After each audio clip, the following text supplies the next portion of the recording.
Monseigneur Gilbert Aubry, bonjour. Bonjour. Emmanuel Macron a déjà amorcé le rapprochement avec l'électorat catholique dimanche soir. D'ailleurs, beaucoup lui demandent de clarifier ce qu'il a dit devant la conférence des évêques de France, notamment cette intention de réparer le lien entre l'État et l'Église qui s'est abîmé. Qu'est-ce qu'il y a à réparer, d'après vous ?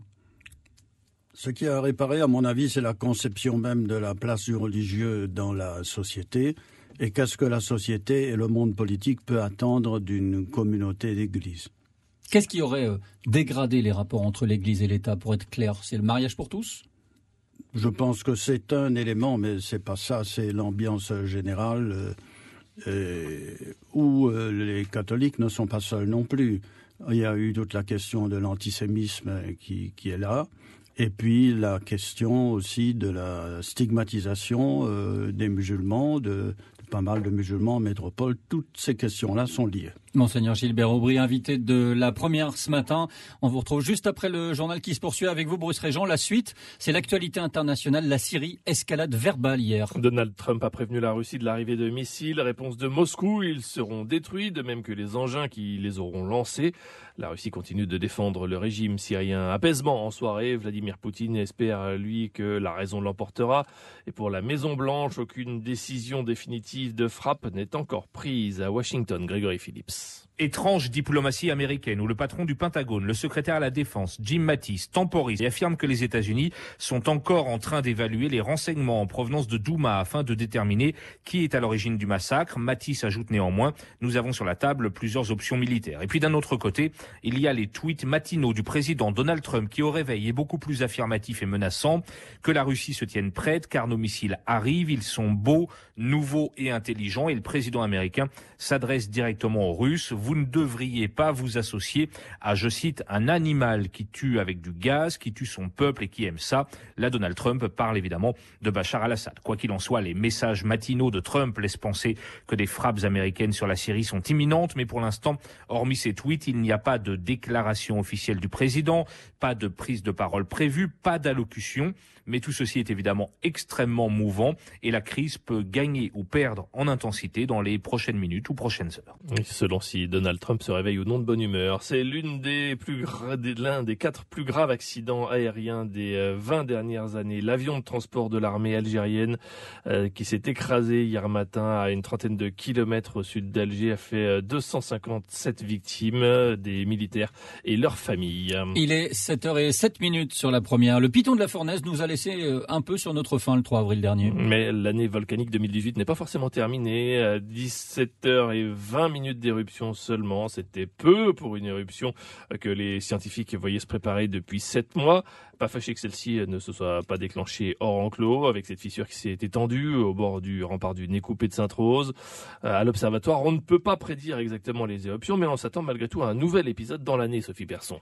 Une reconnaissance sur le volcan est prévue vendredi. À partir de cette observation sur le terrain, la préfecture décidera si l'enclos est ouvert ou toujours interdit d'accès. Mais ce qui est sûr, c'est que le gonflement au niveau du cratère Dolomieu a repris. La chambre magmatique se réalimente depuis la fin de l'éruption du 3 avril. Et ça, les scientifiques le savent en mesurant les taux de CO2 non loin du gîte du volcan.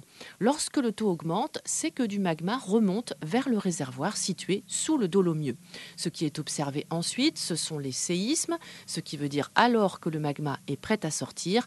Et c'est lorsqu'il y a après une crise sismique que l'éruption est imminente. On n'en est pas encore là, la sismicité reste faible depuis quelques jours, mais le Python se réalimente tranquillement mais sûrement. Sophie Persson. Ça va être chaud bouillant aussi, une longue et belle soirée télé au programme. Elle va commencer bien sûr sur la première avec la finale de Kid Creole, 40 candidats au départ. Ce soir, il n'en restera qu'un à vos SMS pour départager Sohan, Maïlis, Louise, Almel, Selena et Nina, les derniers prétendants au titre de vainqueur de la saison 3. Ensuite, un peu de foot pour la route. L'OM, dernier représentant français en Coupe d'Europe, reçoit Leipzig. Un but à remonter contre les Allemands pour décrocher une demi-finale de Ligue Europa, ça semble faisable. Oui, surtout après ce qui s'est encore passé hier soir en Ligue des Champions. 0-0 entre le Bayern et Séville, qualification munichoise, mais surtout, en effet, le quasi-exploit de la Juventus.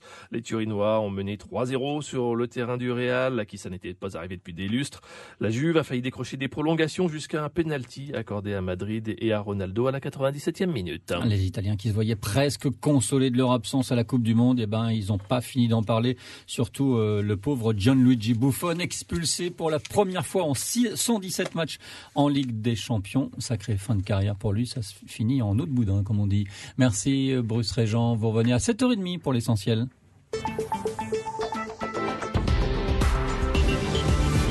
Il est 7h09 sur la première. L'invité de la matinale, Philippe Dornier. Monseigneur Gilbert Aubry, l'évêque de La Réunion, est avec nous ce matin. Quand le chef de l'État dit que les prêtres accompagnent des familles homosexuelles, d'autres qui ont recours à l'avortement, il n'est pas en train de les culpabiliser. En tout cas, ça a été ressenti comme ça par certains. Non, je pense que c'est la réalité, puisque ça fait partie aussi de notre mission à nous, prêtres, d'être attentifs aux situations humaines, quelles qu'elles soient, surtout les situations de détresse et la situation des exclus aussi. Je pense par exemple au Secours catholique ou à Saint-Vincent-de-Paul. Mais je reviens sur le mariage pour tous. Vous dites que ça fait partie des éléments qui ont dégradé les rapports entre l'Église et l'État. Vous considérez pas ça comme une avancée démocratique, une avancée égalitaire ? Il faut faire la distinction parce que lorsque l'Église catholique parle mariage, elle inclut dans le mariage la dimension de la procréation.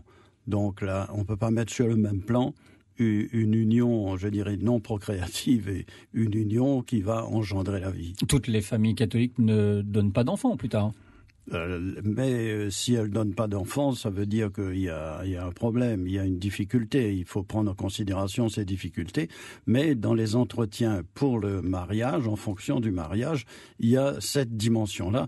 Est-ce que vous acceptez les enfants? Est-ce que vous voulez avoir des enfants?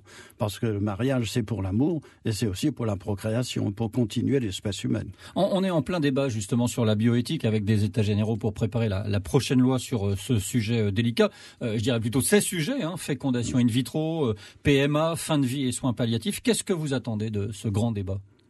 C'est un moment important pour la nation française et les débats de société, toutes ces dimensions, les dimensions éthiques, arrivent dans une société en pleine évolution et c'est des points qu'il faut absolument considérer dans un esprit d'humilité, de recherche, d'accompagnement, avec beaucoup d'incertitudes, de fragilité.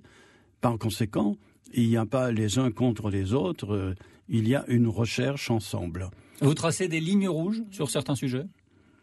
Et la manipulation génétique, oui, il faut qu'on fasse attention. Et puis, il y a quand même des lignes directrices. Bon, PMA, ça veut bien dire ce que ça veut dire. Ça veut dire procréation médicalement assistée.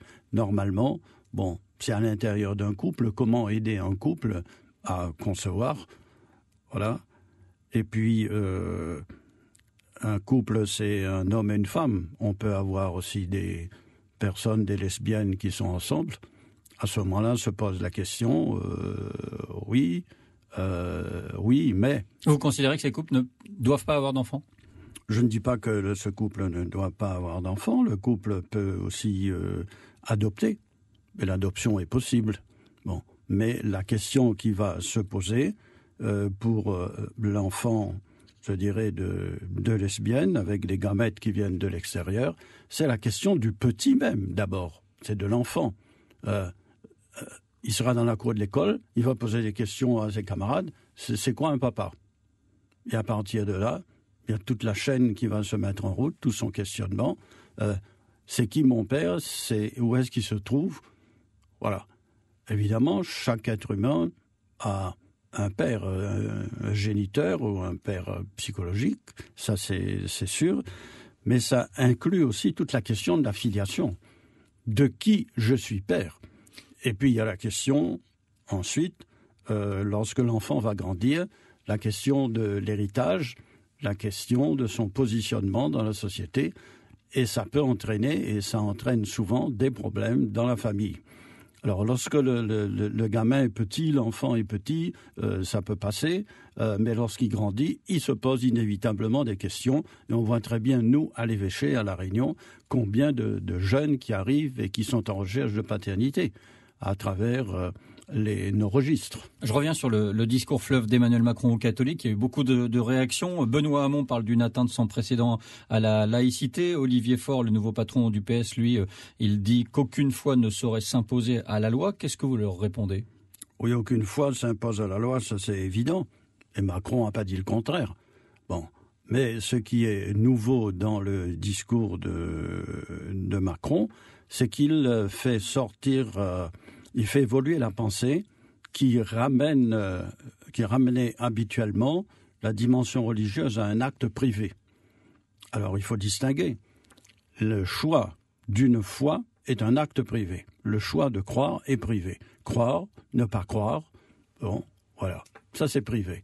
Mais du moment où je crois, je fais partie d'un groupe. Et ce groupe est inscrit dans la société. Qui a son mot à dire ? Qui a son mot, le groupe a son mot à dire. La preuve, c'est que les groupes doivent être déclarés. Les édifices cultuels sont dans l'espace public. Lorsqu'il y a des manifestations, il faut déclarer les manifestations.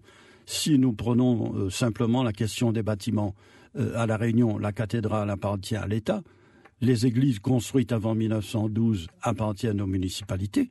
Celles qui sont construites après 1912 appartiennent à l'association diocésaine. Et l'État et les municipalités ont le devoir d'entretenir les bâtiments, le clos et le couvert. Ce qui choque certains qui sont très attachés à la laïcité, on le sait. Oui, mais c'est le résultat même de la laïcité, parce qu'ils nous ont pris les bâtiments. Et je dirais tant mieux, parce qu'ils sont obligés de l'entretenir. Et ça vous fait moins de frais. Ça fait moins de frais. Ce qui s'est passé dimanche dernier à l'Ermitage, qu'est-ce que ça vous inspire, le fameux vivre ensemble réunionnais? C'est fini? À l'Ermitage, les paillotes, là. Voilà. Oui. Moi, je dis sur cette question-là, bon, il faut préserver l'accès à la plage, il y a ça. Et vu l'évolution locale, il y a eu beaucoup d'aberrations. Par exemple, les chemins des pêcheurs qui étaient positionnés quasiment tous les 100 mètres, bon, ils se sont rétrécis. Il y a eu l'empattement de la voie du chemin de fer qui a été pris par des particuliers. Et ça depuis le Cap Laoussé jusqu'au Tour d'eau. Mais au-delà de l'aménagement, au-delà des questions d'aménagement, on assiste à une escalade de propos racistes sur les réseaux sociaux de part et d'autre. Comment enrayer ça? Oui, alors, j'avais pas fini. Il y a aussi le renouvellement de la plage. C'est-à-dire, il faut que la plage puisse se renouveler et par conséquent, ne pas construire là où on ne doit pas construire, laisser la nature, laisser la mer faire son travail naturellement. Parce que si on met un mur, un obstacle, il y aura un affouillement et on va perdre le renouvellement de la plage. Je pense que les restaurateurs étaient d'accord pour reculer. Donc, il fallait reculer, se mettre autour d'une table et discuter. Et en aucune façon, on peut accepter des propos racistes et des actes de violence. Je crois que là, c'est partir vers l'escalade et il faut sortir de l'escalade pour arriver à discuter. Monseigneur Aubry, vous aurez 76 ans dans pile 4 semaines, le jeudi de l'Ascension. Le droit canonique fixe la retraite des évêques à 75 ans. On en avait largement parlé il y a un an. Est-ce que le pape, puisque c'est lui qui décide, est-ce que le pape François vous a dit quand vous allez arrêter de diriger l'Église à La Réunion? Moi, je lui ai écrit, dès que j'ai eu 75 ans, ça va faire un an. Votre renonciation, c'est ça? La renonciation. Je suis passé par la voie hiérarchique, par le nonce. Le nonce, en souriant, m'a dit bien après, il vous répondra pas. Ce qui veut dire que tant que le cheval est capable de courir, il va courir. Et vous, vous êtes toujours d'attaque pour ce rôle d'évêque, physiquement, moralement? Il semble, oui, non. Non, je vous pose la question. Oui, je pense que oui. On sait que vous avez été très touché il y a quelques années par les affaires de pédophilie qui ont concerné le diocèse. Vous étiez parti vous reposer à Maurice. Les prêtres condamnés pour ce genre de fait, ils ont le soutien de l'Église en leur rendant visite en prison, par exemple? Oui, évidemment, mais je rectifierai un peu ce que vous avez dit. Je suis parti à Maurice, non pas parce qu'il y a eu des affaires de pédophilie, je suis parti à Maurice parce que j'avais une journée très chargée, depuis le matin jusqu'au soir, et j'avais pris la décision d'aller me reposer à Maurice. J'avais pris l'avion de Pierrefonds et non pas de Gillot. Et c'est lorsque j'étais à la clinique à l'île Maurice que j'ai appris qu'il y avait un cas de pédophilie. Et dans l'actualité, c'est l'inverse qui a été dit, c'est-à-dire que je suis parti à Maurice parce que j'ai pas voulu affronter le cas de pédophilie. Bon, pour revenir à la question, vous-même, vous les rencontrez au parloir, ces prêtres? Il y a le père Fabrice Ibrahim de la Plaine des Palmistes, le curé de Sainte-Marie Jacques Iwaro, celui de Brapanon, le père Jacques Iwaro, ça a été réglé. Il a été réduit à l'état laïque, donc il travaille dans la municipalité du Tampon. Je suis très heureux qu'il ait pu retrouver un travail tout en n'exerçant pas son ministère. Bon, le père Fabrice Ibrahim, il a fait de la prison. Actuellement, il est libre en attendant son procès et la justice fera son travail. Quel message vous leur adressez régulièrement quand vous les rencontrez? Alors moi j'ai écrit au père Fabrice Ibrahim en prison pour l'encourager en tant qu'être humain et puis lui dire aussi qu'il ne pourra pas exercer son ministère. Merci Monseigneur Gilbert Aubry d'être venu au micro de la première ce matin. Vous êtes l'évêque de La Réunion, encore pendant que vous êtes en forme. Merci à vous. Merci.